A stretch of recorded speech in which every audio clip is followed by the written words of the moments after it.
Well, good morning, everyone. Yeah, it is still morning. Um, I believe we're up and running, started.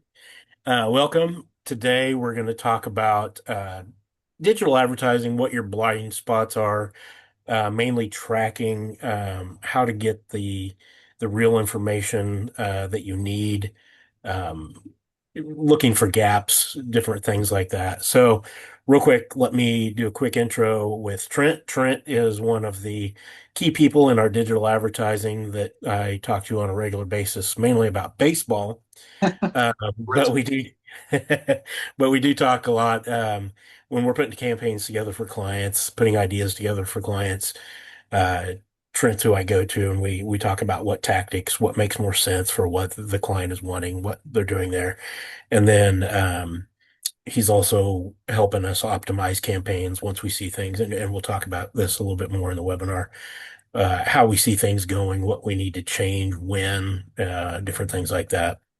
Um, and just overall good guy that I've known for how many years? 10, maybe, Least, probably at least. least. So, so we're going to be going back and forth a little bit about why tracking is important, what to track, different things like that. But I kind of want to lead into it with a little bit of my history.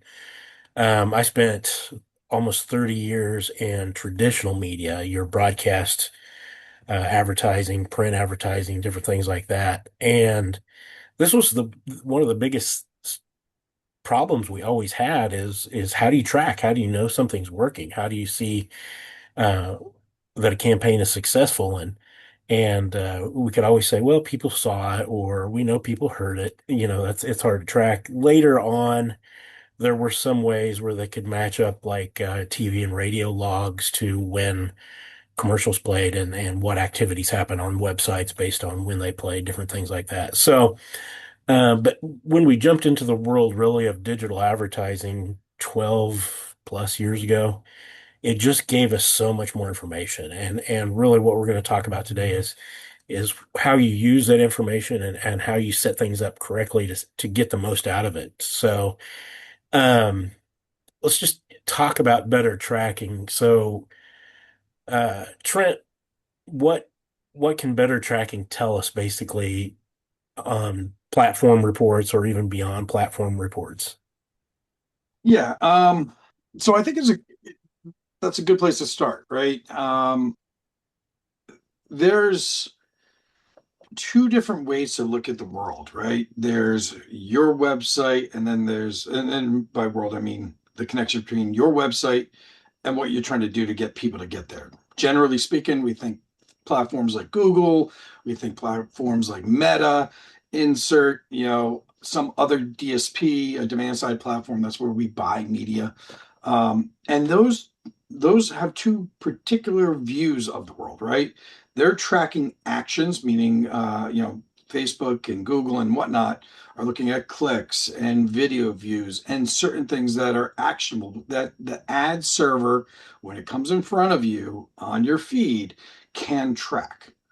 When Google looks at the world from your website's point of view, it's not following clicks, it's following what we call sessions, right? So both are very important to look at, understand what's being delivered by your advertising, and then how are your consumers or users, what is their experience on their website? So in one way, it's monitoring how much you're spending, and in the other way is how well is that money being spent engaging with that user? Are they spending lots of time on your site?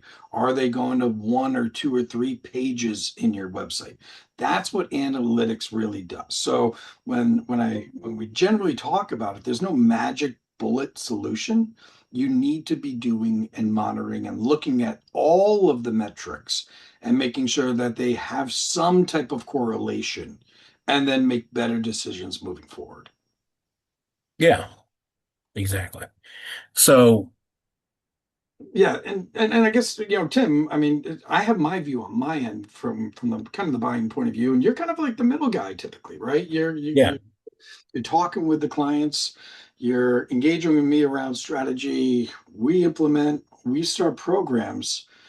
Can a campaign look successful on the surface and produce very little business value?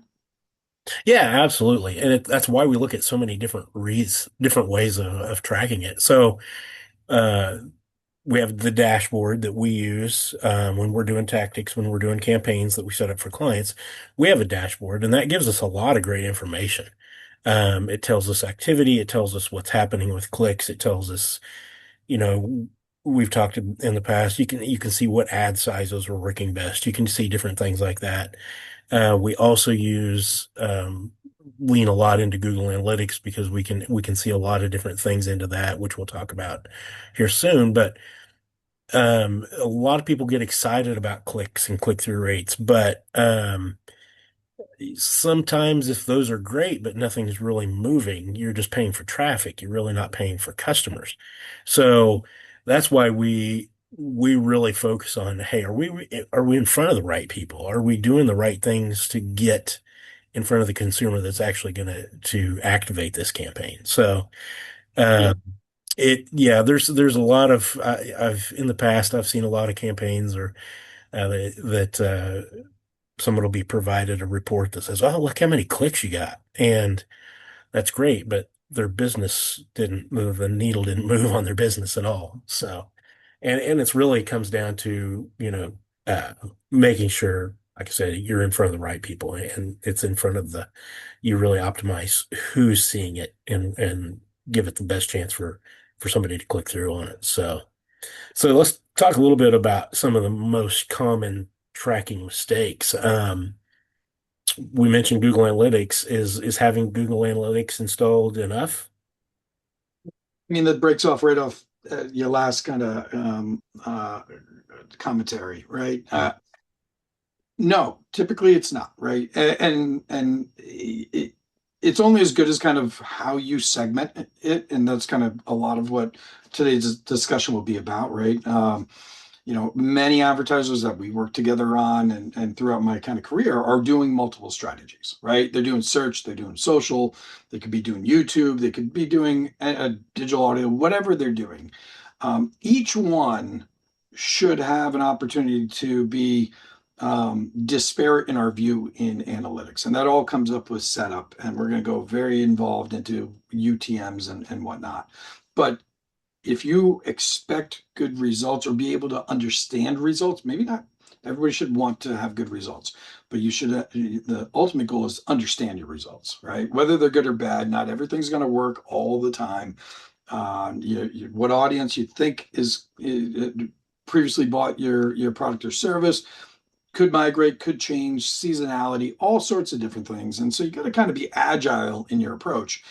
And you got to understand if it's working or not working, good or bad, right? Yeah. And pivot and fix. And so that comes up with setting up proper goals, conversions, UTMs, which again we're going to talk about, and being very critical of yourself as well, right? It's okay to be wrong in strategy. I've done it 1,000 times where I've been wrong, and I've done it 1,000 times where I've been right.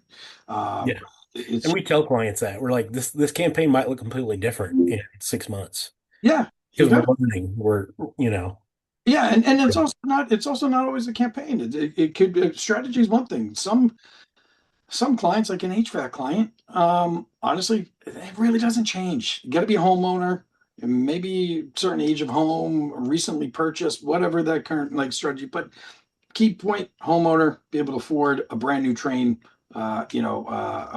furnace, right? You gotta have a high enough income level. That doesn't change. Offers change. The economic environment changes. The advertiser needs to change with it, and so maybe sometimes it's on ads.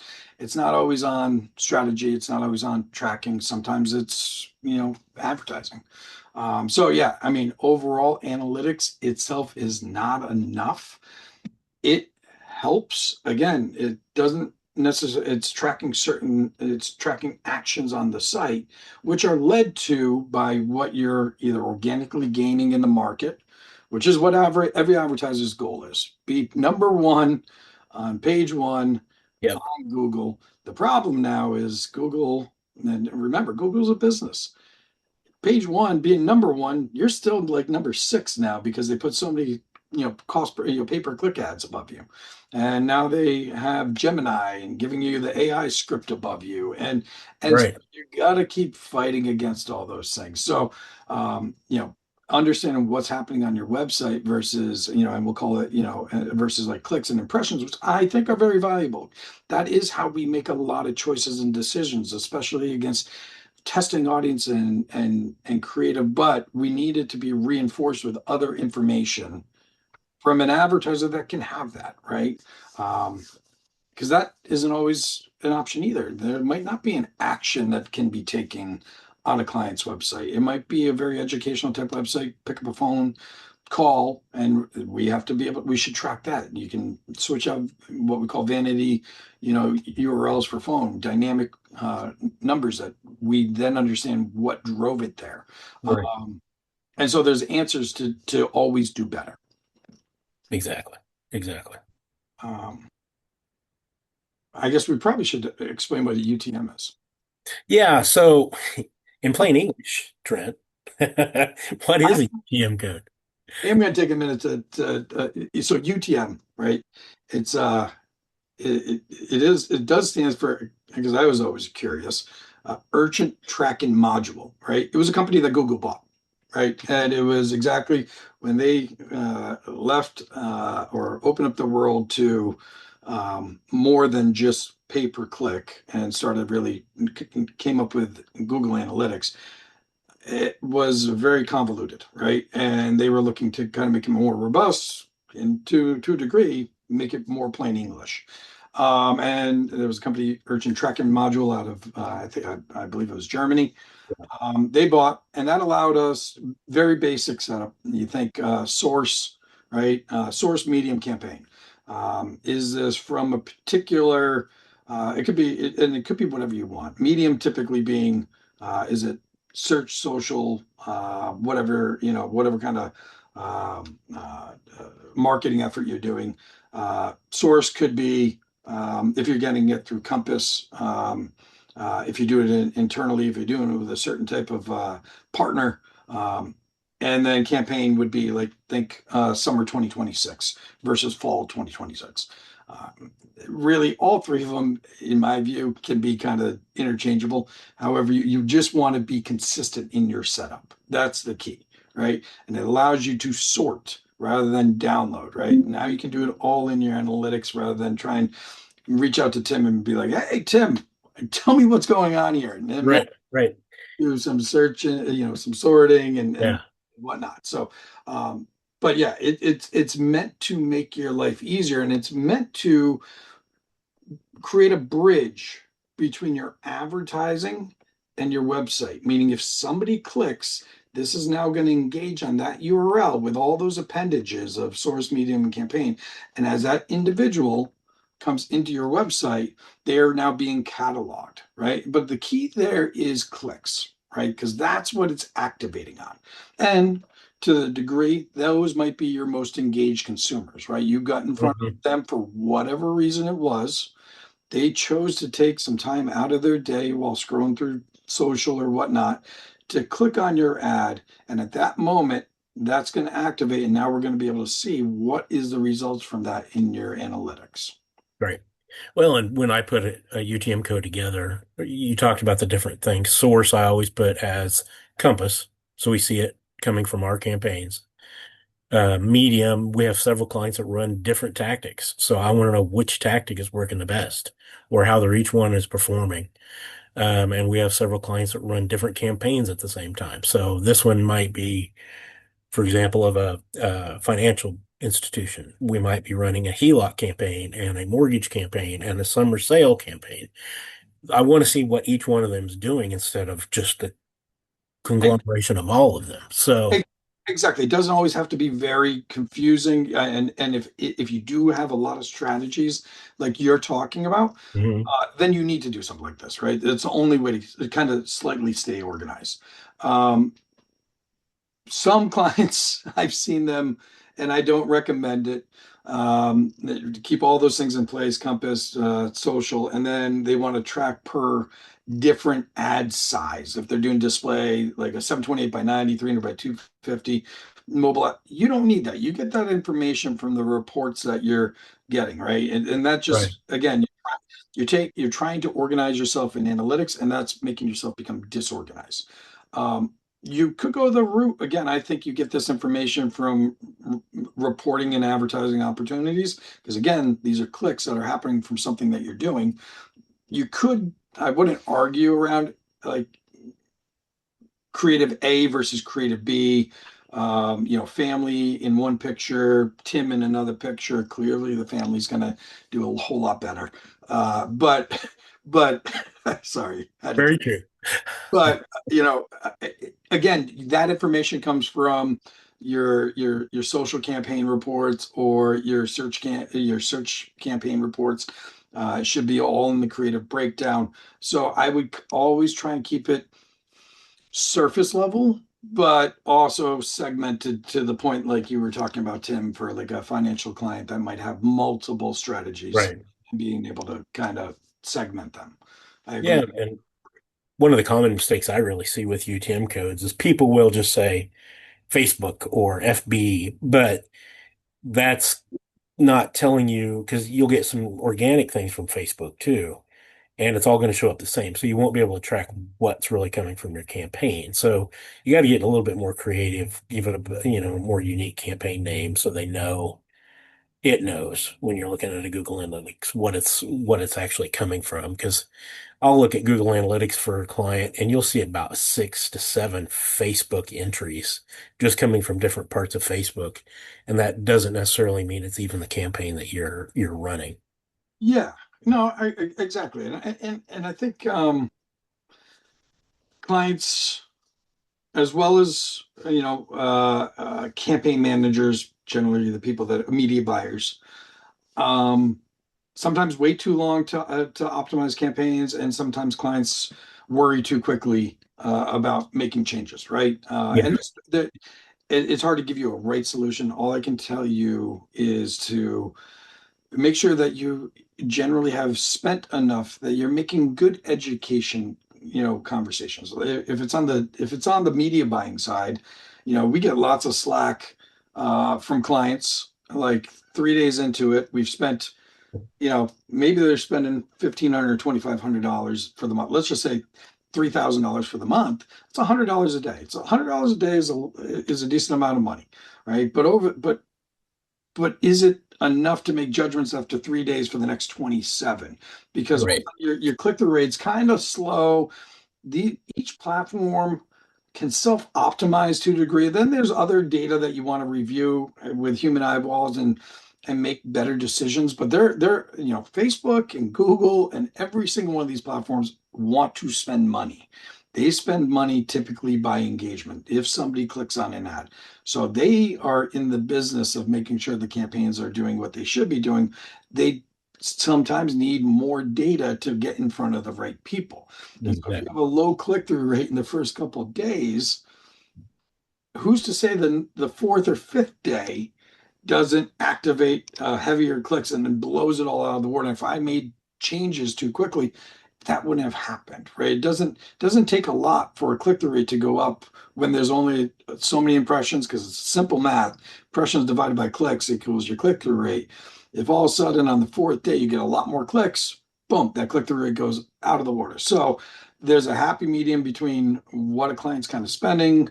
I think there's things that come into play around, is it the appropriate time of year for advertising, whatever the product and service is? Are you trying to get ahead of it? Again, back to the HVAC, and like, when's the right time to start trying to book appointments to fill for, furnace servicing for the upcoming winter? I know you want to get those, the advertiser wants to get those schedules filled, Yeah. but am I thinking about it in July or in the beginning of August? I'm No, not. it's I'm not, last. right? And I'm not, and I wasn't in May when my company was trying to get in touch with me, and I finally signed up to get my AC unit service, just regular servicing. I call them up. They're like, "Well, our next appointment's September 12th." I'm like, "That's not going to work."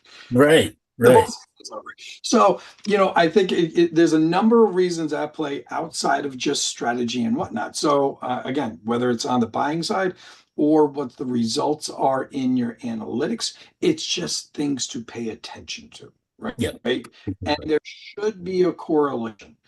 If all of a sudden Tim is gets a client to sign up and we're 10 days in and we're seeing no influx of traffic or sessions or other engagements in Facebook, red flag, right? Hmm. Almost immediately, that's what we should be looking for. If you were doing nothing for the first 2 weeks of a month, we started on the 15th or 16th, regardless of spend. And you're looking over at like general reporting platform reports. We've got X amount of clicks. You should generally see some new sessions or new users to the website. And as long as that's happening, okay, I feel comfortable. We got to let some more things play out here Yeah. before we qualify what the win is. Well, because it's going to take time for the algorithms to figure out who to put the data in front of. I mean, that's when we get clients that'll come say, "Hey, I want to try this for a month or try it for 2 months." It's like we can move the needle a little bit, but it's not even going to be learning yet. Yeah, So, and sales cycles matter, right? I yeah, mean, if you're a higher education, that sales cycle to actually get a butt in the seat could be 120 days. But are there incremental wins along the way that you can get? Right? Could you get somebody to download a white sheet? Could you get somebody to sign up for a campus store? Could you get somebody? So clients have to be, again, going back to what I said, like critical of what they're trying to accomplish and in what is the reasonable amount of time that it should be accomplished. exactly. Yeah, we get that asked a lot, and it depends on, are you wanting instant gratification? Are you doing some kind of a sale where you're doing something right now? Or is it most of our clients are more on the branding side where it's, long term, they just want to be in front of the right people at the right time when that right time happens. I 100%. And there I every advertiser works in the same upside down triangle. Right. You got brand awareness, you got research and intent, and you got conversions, right? Yeah. Actions. If a client has a lot of money and the lawyers are a great example of this, they want to spend a ton upon branding, right? When those emergent situations happen, you want your name and number and all those commercials that we see 1,000 times to be embedded into your brain. Yeah. They spend all their money in upper funnel and only the lower funnel. They spend very little in the middle on research and intent. Other clients, I think, for the majority of clients, should, if they have the money, some general brand awareness, but most likely they're kind of in the middle. They're upper funnel, middle to upper funnel, or middle to lower funnel, right? You want to know about your previous customers that have made your business become the business that it is, or if it's a brand new one, what typically drives your competitor's business. Know that audience, implement that audience, and generally try and refine that audience to go from middle, upper to middle to lower, because when you get down to the bottom, it's really kind of like a knife fight in a phone booth, right? I mean, Yeah. it's everybody's going after those few little people that are maybe finally going to convert, right? So generally targeting your audience and figuring out where to reach them, where do they spend their time, and being consistent with that audience. If you're doing multiple tactics, if you're doing meta and you're also doing, you know, in stream, or I think everybody calls it online video now versus like CTV or something. You want to be consistent in that same strategy and figure it out, where did it work best. Advertisers sometimes change strategy depending on the platform, and then it's really hard to understand really what's working and what's not working. Yeah. I mean, it goes down to we have a client right now that just changed out creative and they're running video. So one video that they were running previously was shorter. The new video content is longer. And I was talking to somebody on our team that is watching this optimize on the back end, and they're like, the longer video is doing well in this tactic, this tactic, this tactic, but on LinkedIn, it's kind of tanking. So we went back the other way. We actually went back to the previous video, reset that into LinkedIn. It's performing well there at a shorter video. The longer videos are performing well, like in a Meta or a YouTube and different things we're doing there. So those are the things that we're watching and why we're watching them and why we're tracking them. So we're going to go back to the drawing table on the new video and make a shorter version to It, see how that's going to work in LinkedIn it's, there. So, I got one more thing to add there because I do think this is critically important. And I think we all, and I'd assume everybody generally on this phone call are owner advertisers and or marketers. And so we tend to always approach these things with our marketing hat on or our business hat on. And that's good, right? We should. That's what we do for a job. And I'm 100% guilty of this as well. When I think of strategy and whatnot, and I've been doing it for a long time. I too came from traditional media, newspaper, but so that was a thing at one point. And but same thing, research, marketing research and whatnot back then.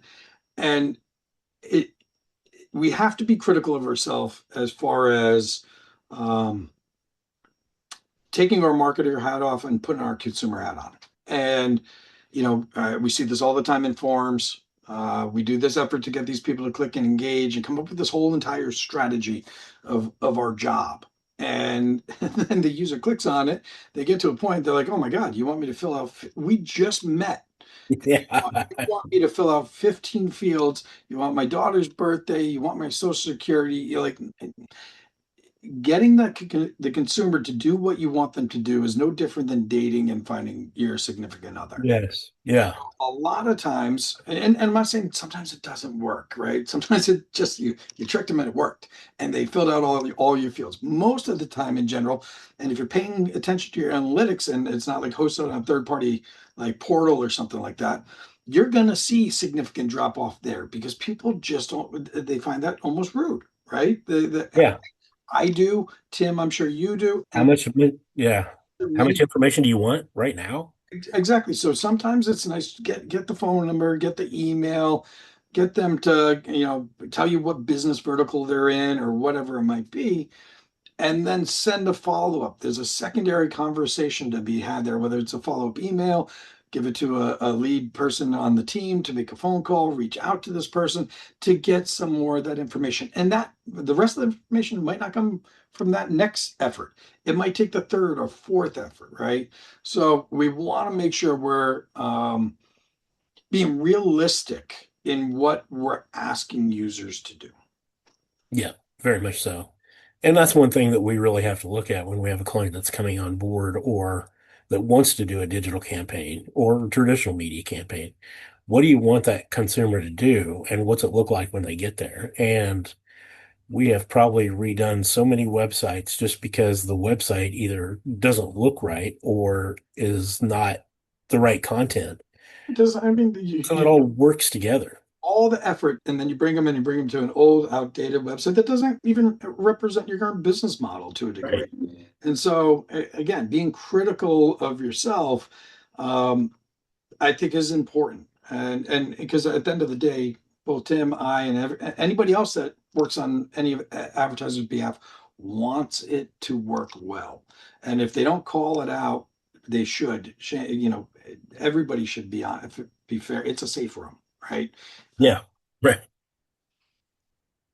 So. what else, Tim? What else do you think? Well, we're near the end. I want to real quick kind of wrap things up, and then we'll open it up if there's any questions. But um, if our attendees really, if there's one thing that you should remember or take away from it is clicks aren't necessarily customers. Track what happens after that click, and really because that's where the real story is and the real value lives. So. Um, Better tracking usually leads to better marketing. Really replaces a lot of the guesswork. Every dollar you spend should really lead you somewhere, teach you something, instead instead of just disappearing on the dashboard of the platform that you're using. So really just kind of take that as kind of a lesson is, make sure you're going a little bit deeper. Yeah, and I think actually what you said there is probably maybe the best thing out of this entire conversation. It should teach you something. Yes. And it's okay to teach you were wrong or you were right. And but you only can get that value if you kind of set it up, whether it's in UTMs, whether it's with tracking on a website, whether it's creating a form or an opportunity, making sure like if you think you can buy products and services on your website, then you make sure that you can buy products and services on your website, Right. right? Right. So again, but every dollar should be teaching you something. It could teach you that your strategy was off, but you still learned something, right? It could teach you that you were dead on the money, and let's put more gas where the fire already is, right? But it should Exactly. teach you something. All right. Well, anyone have any questions? Hope, can you tell if there's anybody out there with questions? Emily, Kimberly, and it's okay if you don't. You can Okay. tell us how good looking we are. I don't care, however you want to talk. So, You can, you can well, always follow up with Tim, and we're glad to have individual conversations with anybody. very much so. Yeah. And, no, enjoyed it, Tim. And All hey, right. Yeah, we want to keep these at half an hour, and we're at 31 minutes. go Uh, Red Sox. so we're good. So again, as Trent said, love to talk to you individually. If there's any follow-ups, you know how to get a hold of us. So send any questions our way, and we'll be happy to work with you. So, Go okay, Sox. there we go. There we go. Thank you.